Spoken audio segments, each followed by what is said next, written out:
How's everybody doing? My name's Mike, and we got Miss Abby hanging out on place with us today. What I'm going to go ahead and do is throw in some shots of me clipping her eyes. I was actually just touching up her eyes a minute ago because when she came to me, the owners expressed that the groomer had an issue trying to clip the dog's hair on the face because the dog was moving around so much.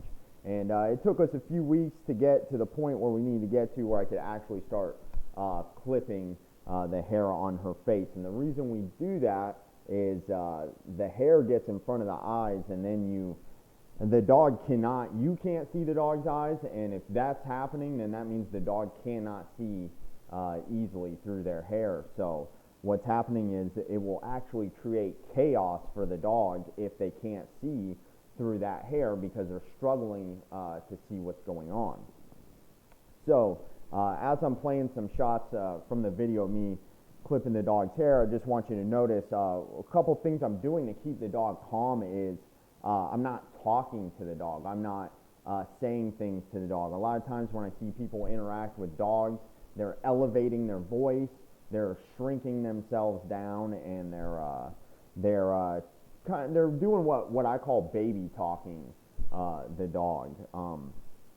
If you're using a lot of energy, the dog is going to reflect that. So this, in combination with leash training, is how you get a dog to be calm. It's how you're behaving around your dog. So if you're engaging with your dog in a way where you give affection to the dog and the dog gets super excited, well, that's a reflection on how you gave the affection and how the dog sees you. So what you want to do is look at what could I be doing that is getting this reaction from my dog. A couple key things that we see routinely from owners, and I'm not quite sure why, but the way to engage the dog is to kind of shrink themselves down and go, "Attaboy, good job," and they elevate their voice and they shrink themselves down and they start talking to the dog in an excited manner. And then the dog just reflects that and kind of goes nuts and has a burst of energy, which is the thing you're fighting when you have bad behavior from a dog, is how excited the dog is. And that is the whole point of this, is to keep the excitement down. So when you engage your dog, we actually want you to be shoulders up and look proud and make yourself taller. That's what your dog is going to respect, is confident body language. And then we also want to be calm when we're engaging with them. If I want to tell her, see how she's doing a good job on place? Good girl, good place. Good job, Abby. You see that? That's much better reaction, a calm reaction. And she's not turning on her back asking for affection. She waited till I gave her the affection. And it just shows how much they want that from the human. And if you teach them, there's a game on how to earn that, and the way you earn it is by being calm.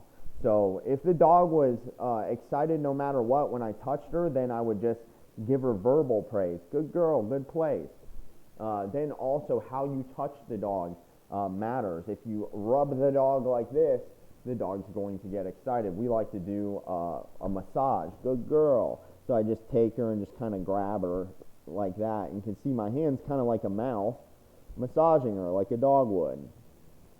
So that's the stuff you want to look at when you're interacting with your dog. If your dog's super excited, whining, barking, doing all those types of behaviors, we want to be marking the behaviors and discouraging the dog from the things we don't want. But also when we give affection, it's very important that it's in a calm manner. Again, the shots you saw with me with the scissors with the dog, I'm taking my emotions out of everything.